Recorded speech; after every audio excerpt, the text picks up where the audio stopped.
joining us. We have a full agenda today, so we're going to get right into it as always. And we're going to start with a update from the Beaufort Jasper Regional Trust, Mr. Brad Mull. Brad, welcome. Welcome. Thank you.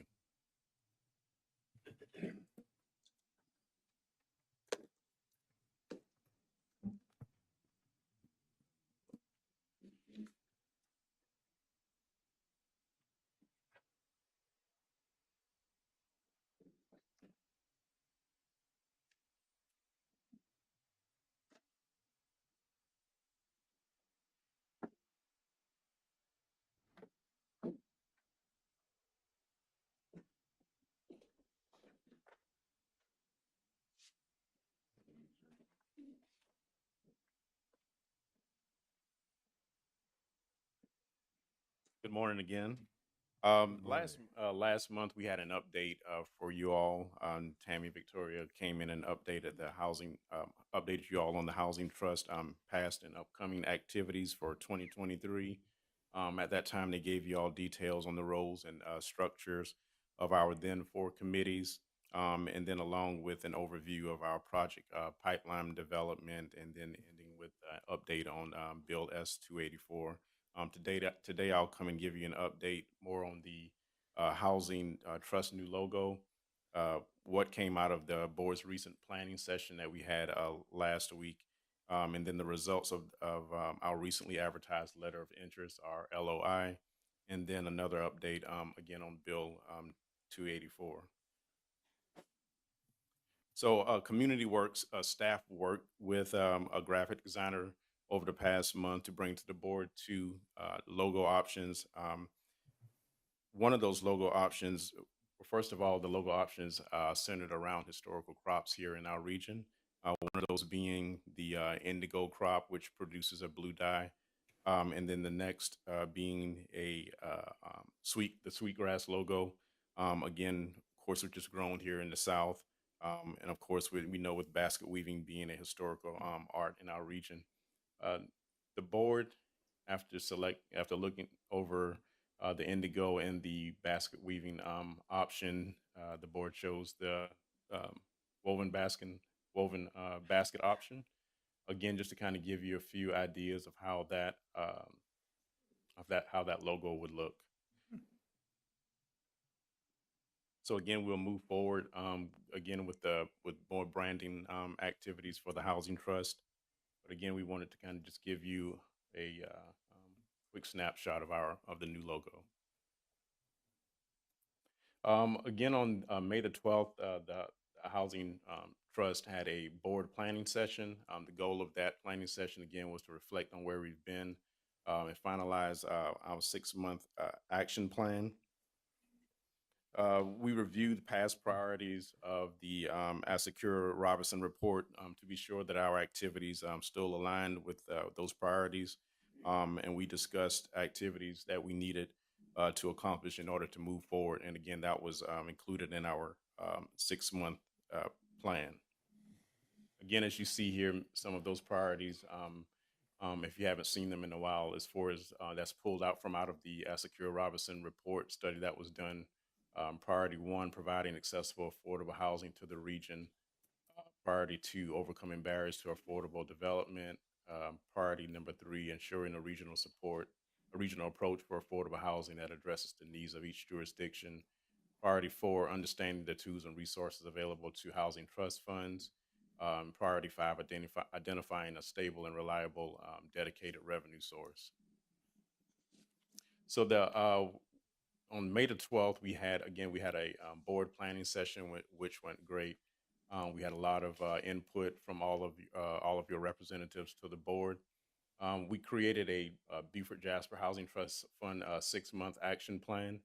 Out of that action plan came 33 action items. Again, each item was designated to one of the 5 committees.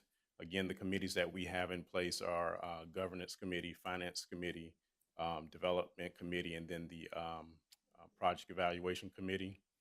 We did add within that planning session, the board realized we did need another committee, which that's the Communication Advocacy Committee. The board also discussed long-term goals as far as land banking, development partnership opportunities with public and private developers, including the Housing Authority, and defining ways to raise funding for developer subsidy and how to best prioritize financing revolving funding versus granting.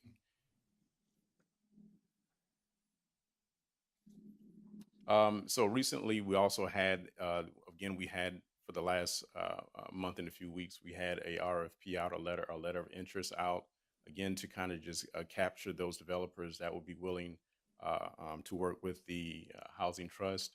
From it closed on the 15th last Monday. Again, from out of that letter of interest, we had 7 developers who responded to the letter of intent.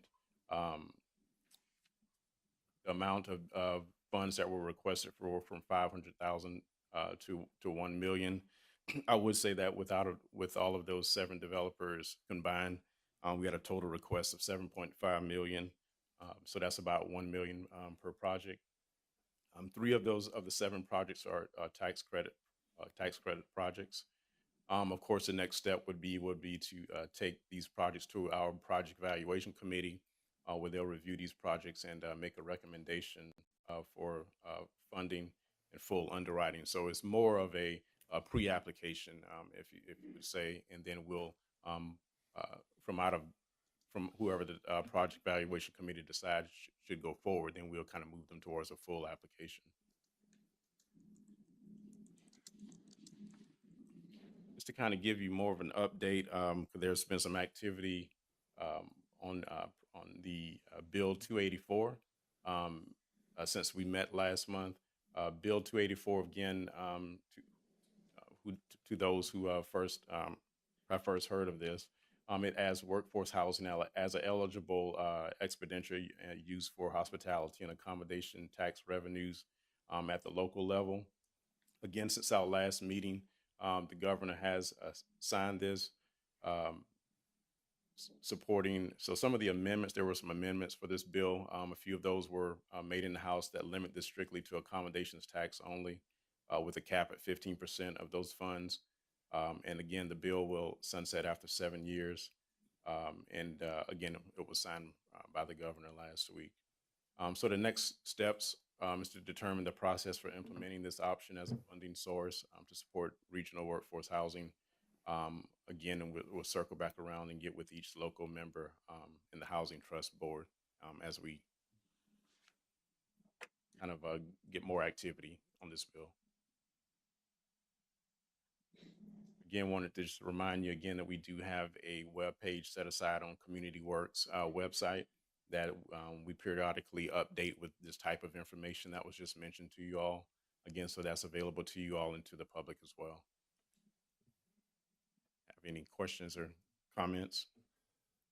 Just a question for the board. I have a copy of the 6-month action plan. Would the board like that sent to everybody? Robin and Curry, I'll give it to you. You can forward to the board, okay? Sir. Any questions or comments for Brad? Yes, Dan. Mayor, I'm curious, the $3 million earmark by Senator Davis, do we know if it's survived the round so far? I think it's passed Ways and Means, right? Yes. It's in the budget now. There's still budget negotiations going on, so hopefully that won't get. I was going to say they're in conference committee right now on it. I know when the House did their amendment, they dropped it down to $1 just because they put everything back to what the House had originally requested and took everything the Senate added out.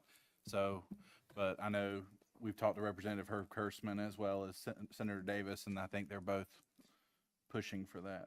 Yeah, they're behind it, and I think it started at 5, came down to 3, right? Yeah. So hopefully it won't go any further down than that, but that would be a big help. Mayor, if I could just. Yes, please. Just so we can stay up, because we're keeping a website on our link on our town page, is after your meetings, if y'all are adopting like the action plans or anything, that is being put on y'all's website, if you could share that out to the group so we can make sure we're keeping our information up to date without having to go check like once a month on y'all's, that'd be beneficial. And it also will help us keep our councils up to date on progress and actions that are taking place. So, thanks. And Carrie and Robin, again, I know, just please coordinate with each other and make sure whatever's on Bluffton's webpage, because both Bluffton and Hardyville have a Soloco page, and I know we recommend it to other jurisdictions. So any other jurisdiction that does have a Soloco page, let's make sure you get all the information to put on. Okay.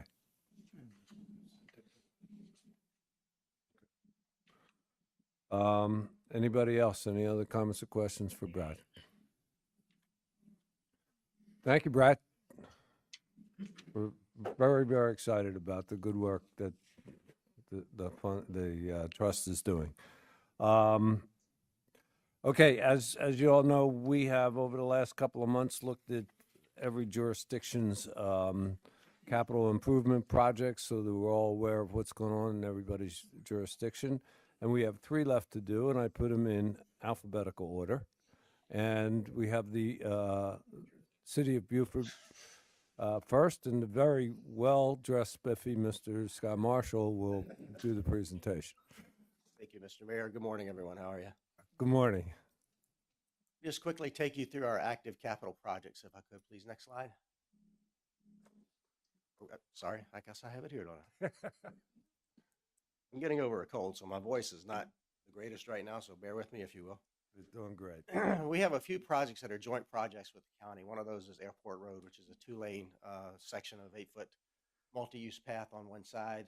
Includes some traffic signalization and left turn lane improvements on US 21, which is the busy Sea Island Parkway going out towards St. Helena. The PROS project is supposed to improve access to Lost Island Road by creating connection to the traffic signal Airport Circle and Sea Island Parkway intersection. The city's contribution was $95,000 towards some engineering and design, $4.9 million from the county using some of the 2018 transportation penny tax. Estimated completion date, we are looking at sometime summer is what we understand. Current status is under construction, and the city is finalizing some lighting and utility plans with the county. Another joint project with Beaufort County is Depot Road project. We are acting as a pass-through for a CDBG grant for an extension to the Spanish Moss Trail that will go from Rebo to Bay Street. The county, again, is a pass-through. Cost is about $729,000, various funding sources to include grants, to include contributions from private organizations and funds from the county. Estimated completion date is by the end of the year. Currently, SCDOT has approved plans and specifications, and the right-of-way acquisition is underway. We have a number of projects that are related to stormwater and drainage. We recently had a stormwater drainage study completed in August of 2022. The city of Beaufort is the second oldest city in the state of South Carolina. We are 312 years old, and some of our infrastructure is needing to be replaced, especially with regard to our stormwater to pump it out. We have very low elevations, some of the lowest elevations in the county, and we have some very populated downtown areas that make this an immediate concern for us. So the improvement area that was covered by the drainage study, this is what we call the point in Beaufort. If you're familiar with Beaufort, and I believe most of you are, you can see Bay Street along the bottom, then follows up to Carteret, and then out toward the river. That is the point. So the study made some recommendations, recommended some maintenance aids to reducing nuisance flooding during low intensity rainfall events, and also identified 21 maintenance priority zones. As a result, we've identified 28 different drainage improvement projects. Their estimated cost altogether is about $28 million. So far, the city has been very fortunate to, in state and federal grants, that we have been able to fund about $18 million of that, and that still leaves us a little short. So we'll continue to seek funds, and we'll continue to segment those projects and do them in the phases that make the most sense for the dollars that we have.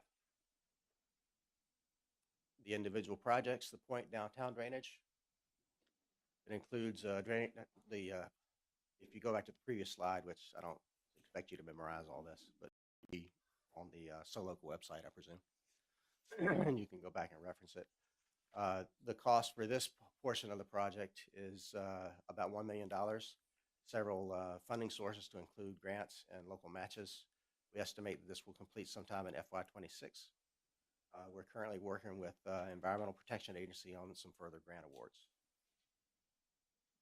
One of the other projects resulting from this study is the Charles Craven and Port Republic Carteret Street project.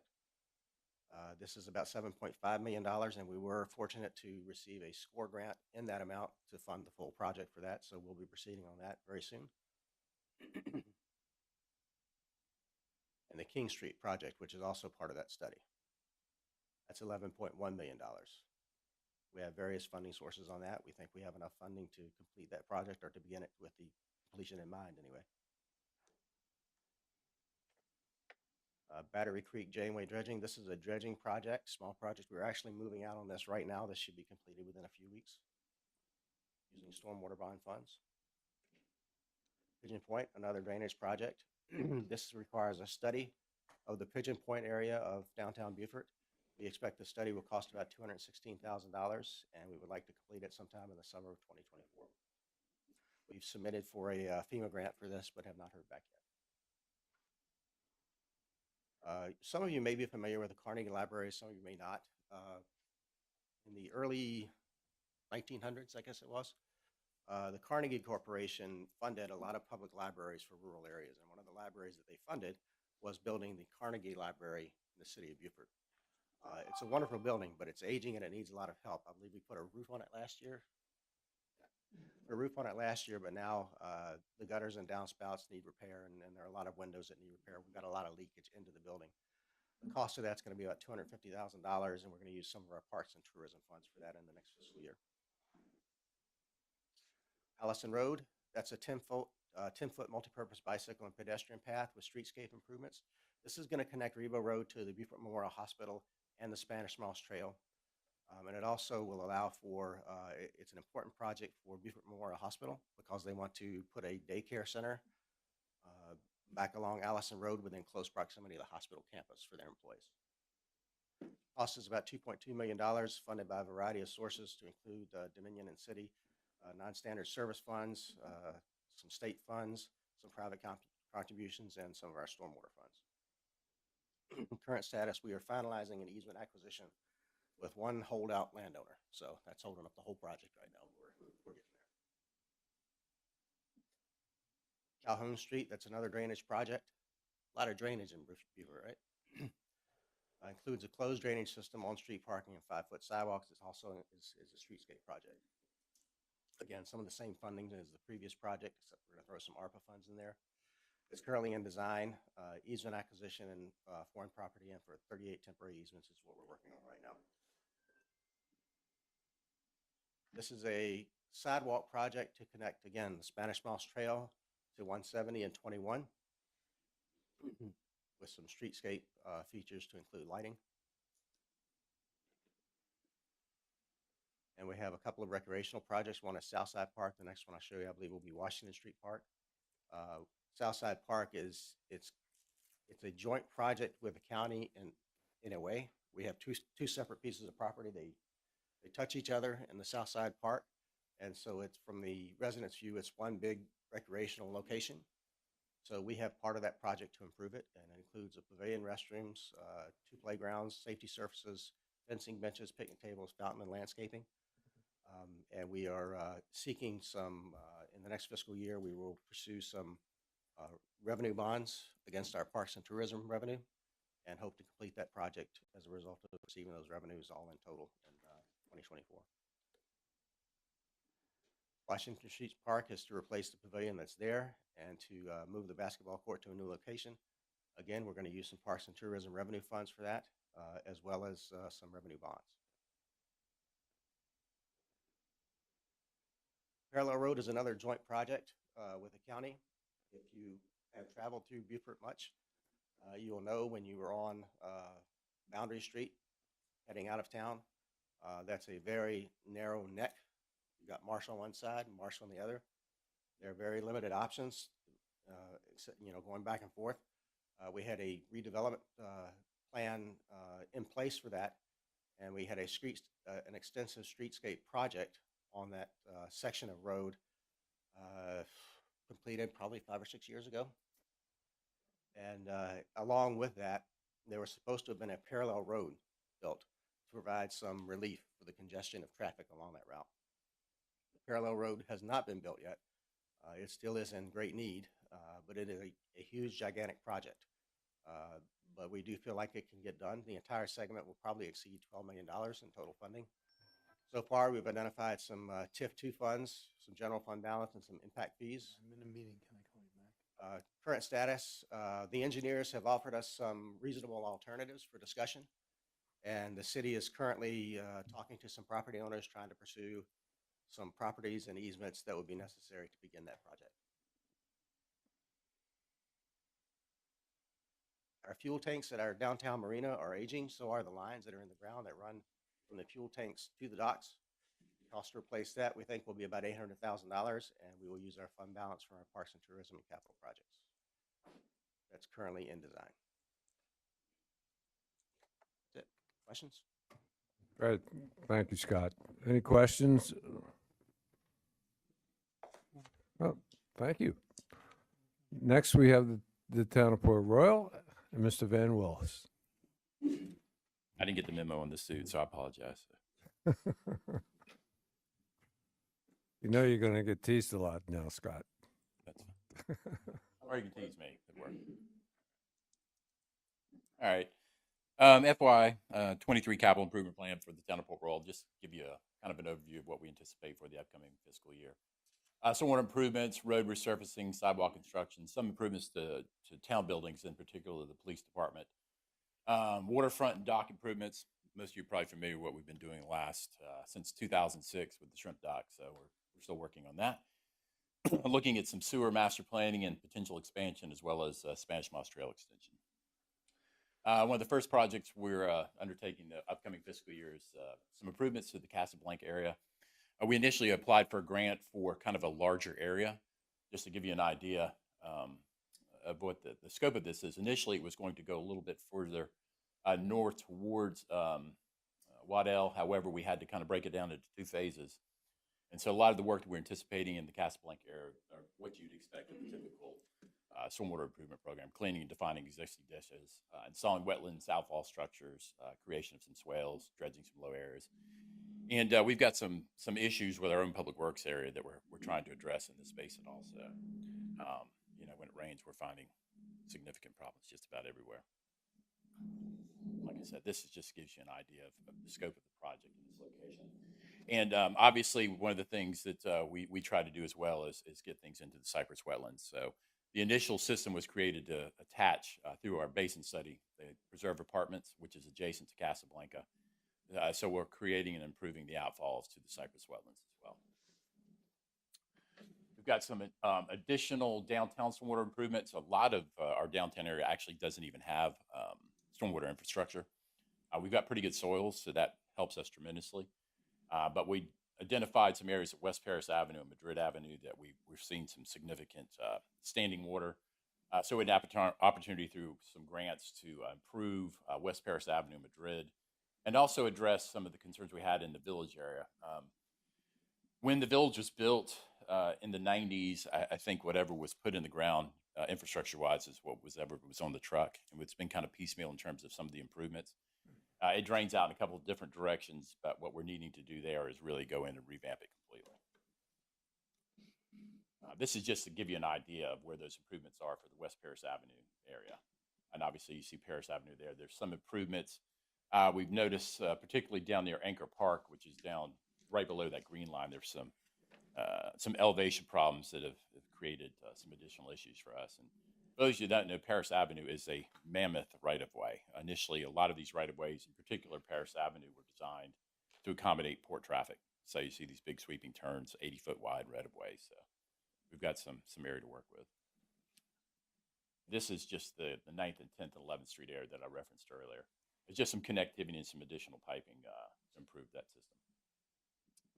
Road resurfacing. For those who don't know, the town of Port Royal owns all of its roads below Rebo Road, which is a little bit unusual, but at the time, back in the 90s, we were adopting kind of this new urbanist model.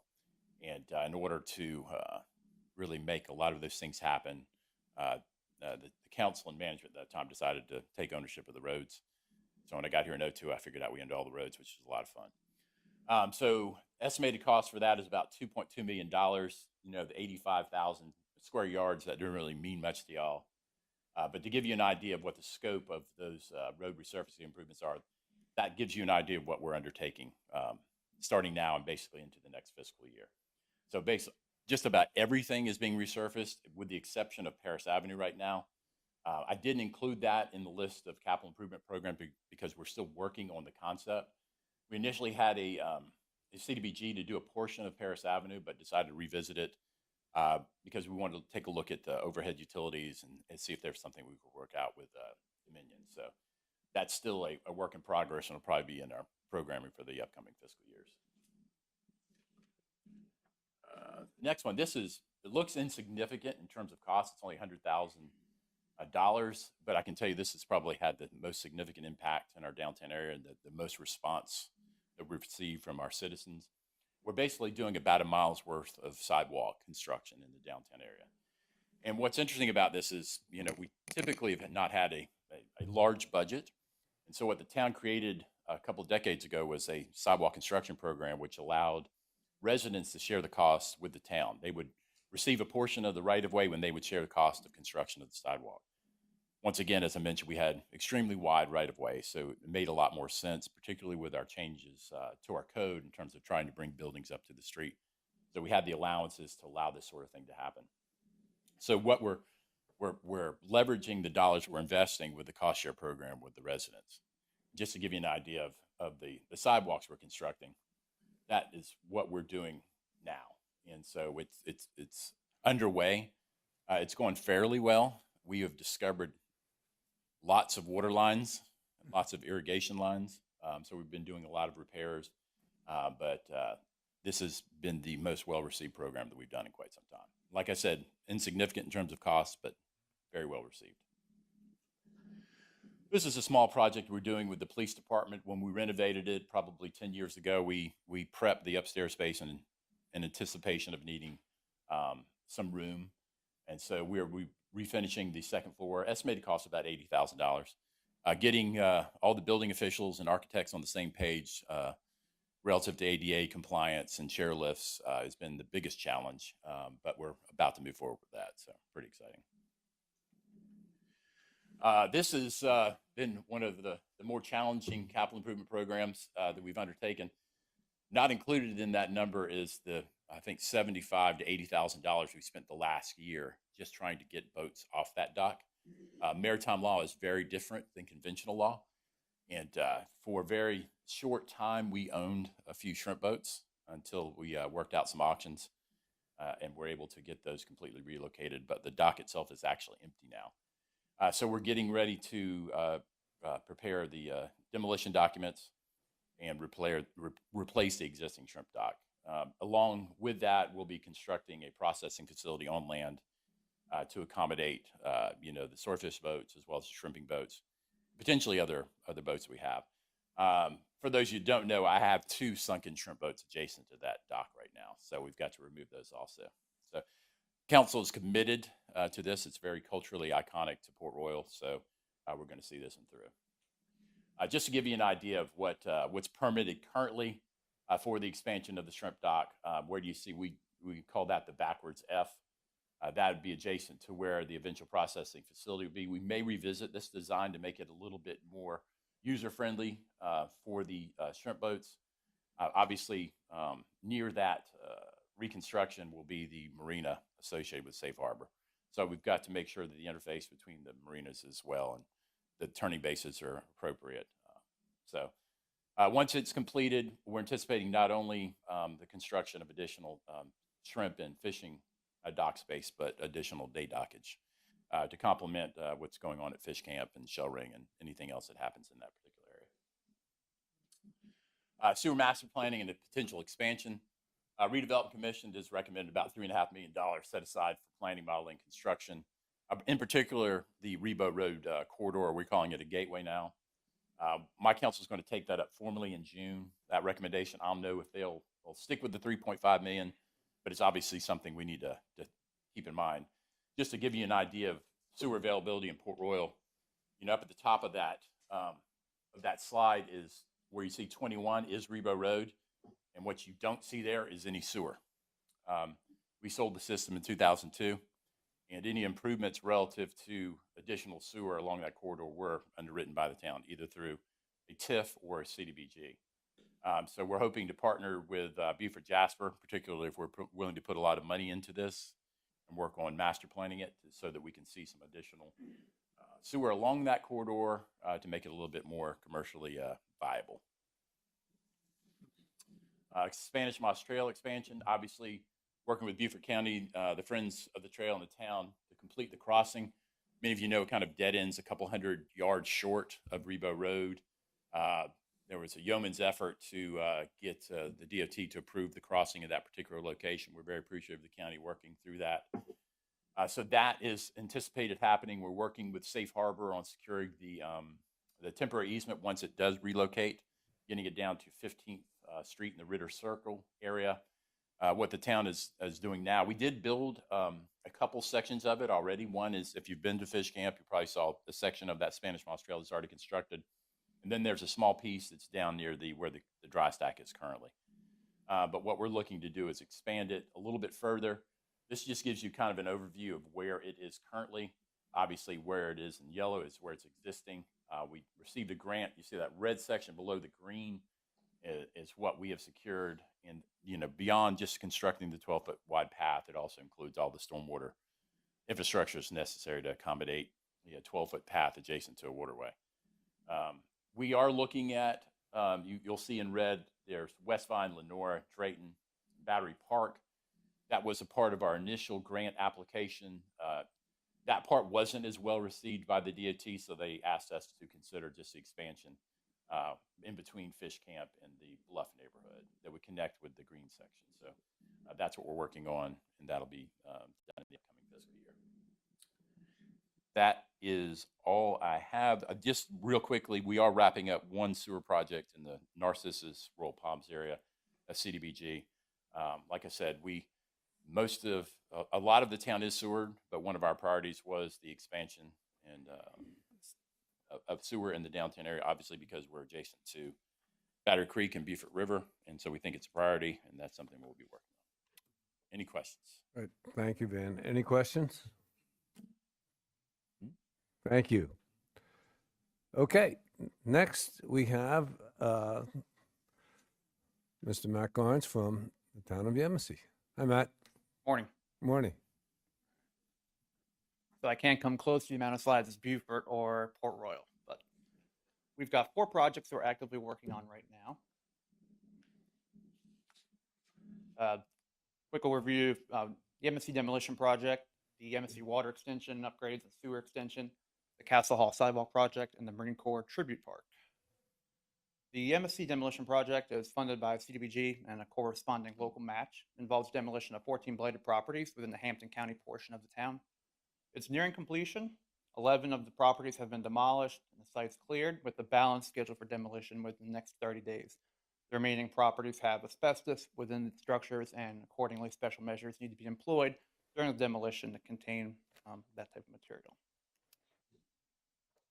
The second project is the Yemassee water extensions, upgrade and sewer extension. This is funded through CDBG and includes extending the existing water system infrastructure, which is managed through the Lowcountry regional water system, in 2 portions of town, upgrading the existing infrastructure around the downtown core, which is going to include looping and extension of the sewer along portions of Riley Street. It's going to extend water to 2 portions on the west side of town up at I-95 that currently do not have water and accordingly fire protection. This is a downtown area, so if you guys are familiar with the train station in the center of town, being kind of at the very bottom of the map, it's going to upgrade the existing infrastructure there, bringing the water lines up to where they should be now. The town sold the system back in 2013 to LRWS, which was a newly formed consortium for the properties and areas in Hampton County. And the town piecemealed everything together when they did it back in the 70s and 80s. So this is a much needed upgrade. And then it's going to extend sewer to 11 residences on the Riley Street area, which is a newly annexed portion of town from 2018. These homes have failing septic systems, and so they do have problems with contaminating the groundwater and whatnot. So we're excited for that. The third is the Castle Hall sidewalk extension. This project was graciously funded through Beaufort County's Good Neighbor Fund. It involves the extension of the sidewalk infrastructure on Castle Hall Road from the current terminus at Wall Street, which is across from the train station, down Castle Hall Road to the Beaufort Housing Authority Embassy Heights development. It'll add lighting and streetscape improvements. So on the very south end is the Embassy Heights development. It's set up in two kind of blocks. The sidewalk is going to be 1,300 linear feet parallel to Castle Hall Road, Beaufort County side, going up to Wall Street and then connecting down to our next project, which is the Marine Corps Tribute Park. This project is funded through a park grant in the town's general fund, creating a new passive park in the town and our first park within Beaufort County. This is located at the site of our Marine Corps Tribute Mural here, which was a public art project that was constructed with the Hampton County Arts Council. Beaufort County is also running project management on this one, as they are with the Castle Hall Sidewalk project. We're very excited for these two to get underway. And we'll try to keep it quick. Any questions?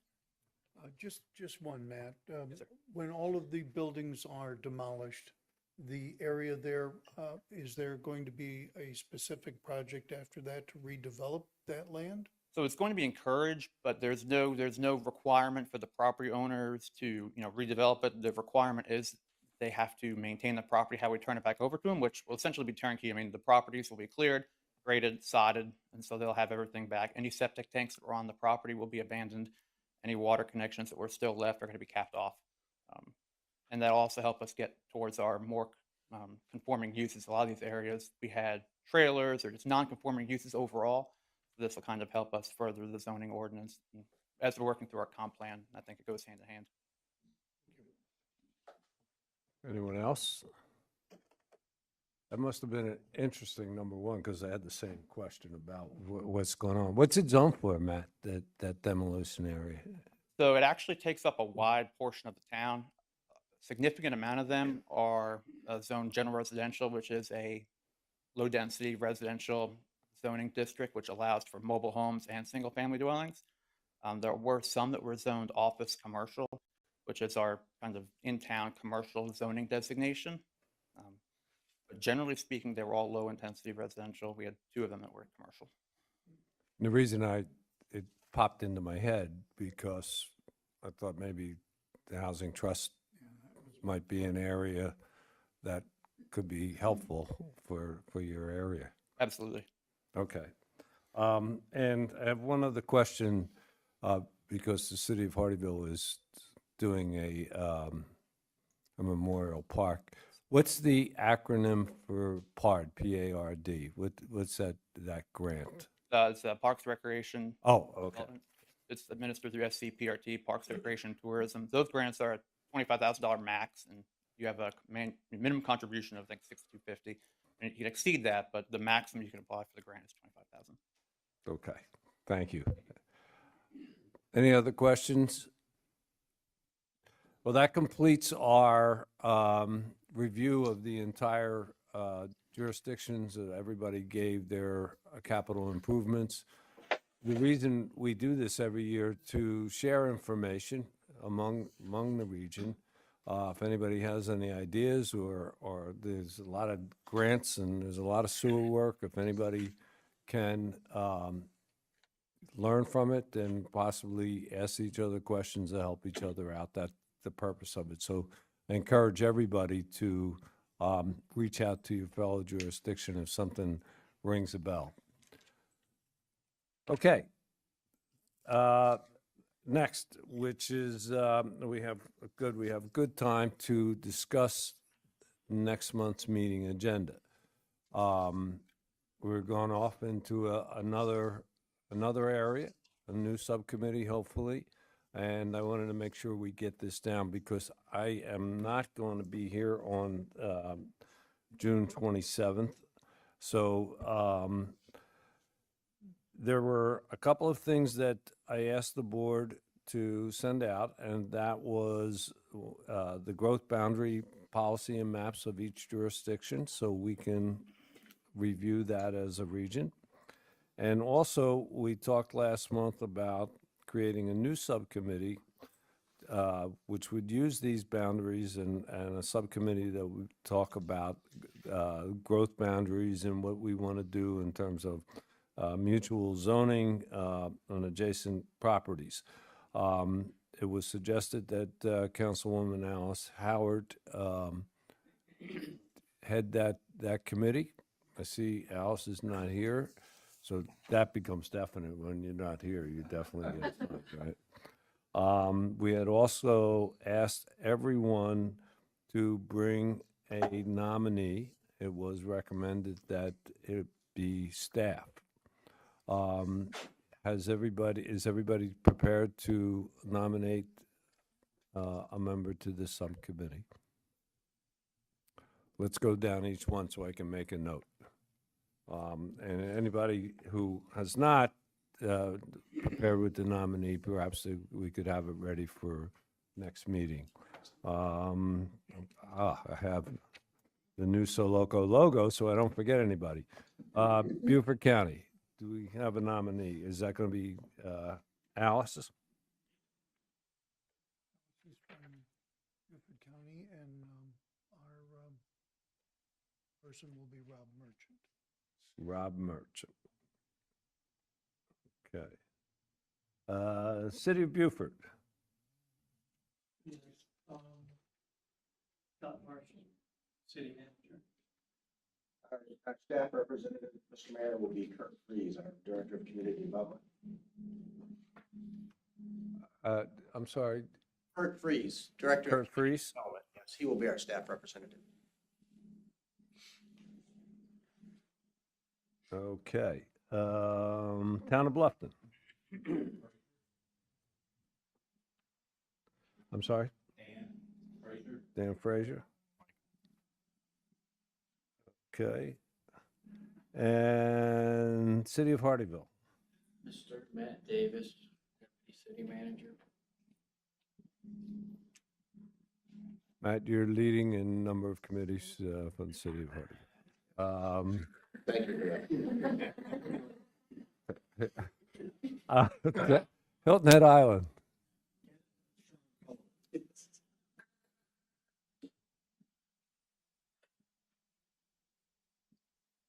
Jasper County. Gotta get back to you on that, Mr. Okay, no problem. I will follow up with a note to everybody, so, We just got it settled, Mr. Mayor. It'll be, myself.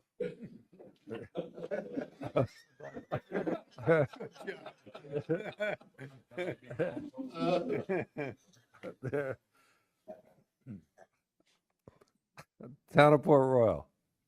Noah Krebs. I'm sorry? Noah Krebs. He doesn't know that yet, but he does. Well, surprises are fun, aren't they? And again, if anything changes, Town of Yemassee. That'll be me. I'll keep Matt company. Oh, okay. Just like we do on our other boards. The two Matts are leading in subcommittees. Okay. I'll send this all out to everybody. And I'll ask Alice to get back to us for next month. And I will summarize what we discussed at the last meeting in terms of that as well. Are there any questions, any suggestions for this new subcommittee and the topics that they want to discuss? Well, this is an easy one today. Okay. The next meeting is scheduled for the 27th of June in Bluffton, and I believe Mayor Sokol will be chairing that. Okay, then we're done.